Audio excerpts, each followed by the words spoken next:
My sister got a speeding ticket with her 5-year-old in the car, which is not the person you want to get a speeding ticket with, right?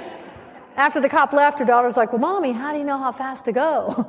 My sister's like, well, there are signs all along the highway. Her daughter's like, well, can't you read?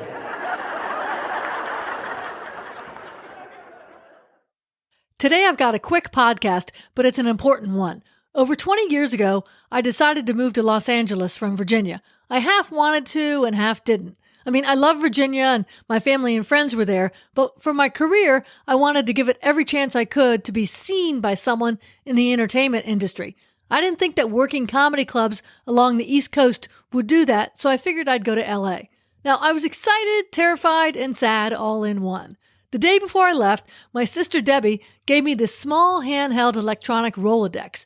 Yeah, for you younger people, a Rolodex was a boxy thing that sat on your desk and had index cards in it. You could staple a business card to it or handwrite the information from your contacts right onto an index card in alphabetical order. Then, when you needed to call someone, their information was at your fingertips. Yeah, ingenious. These were around for a long time before the digital era. Now, remember back then we didn't have cell phones or Google or Facebook. We barely had workable laptops. So this electronic Rolodex Debbie gave me was really cool because, it was electronic. I could put people's names in it easily, and it was small so I could carry it with me, and it had features like, you put your name and phone number and address and pretty much that was it. Very high tech. Of course, you had to input everything manually.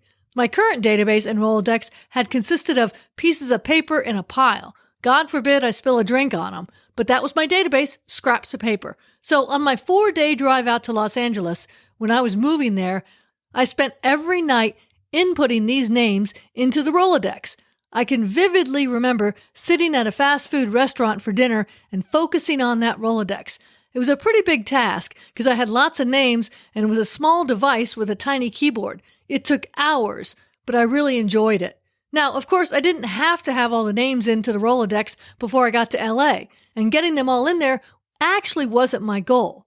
My goal was to have something else to focus on besides the scary move I was making. I needed to change my focus, and that tiny electronic Rolodex saved my sanity.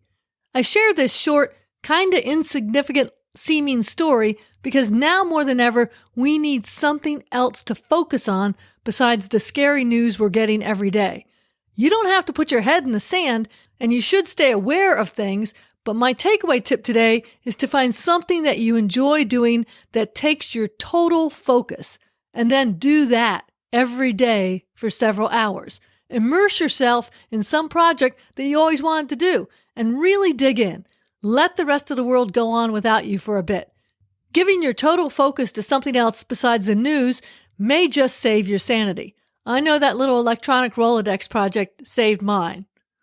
That's it for this episode. Thanks for listening. Feel free to check out my website, theworklady.com. This is Jan. Take care and enjoy your journey.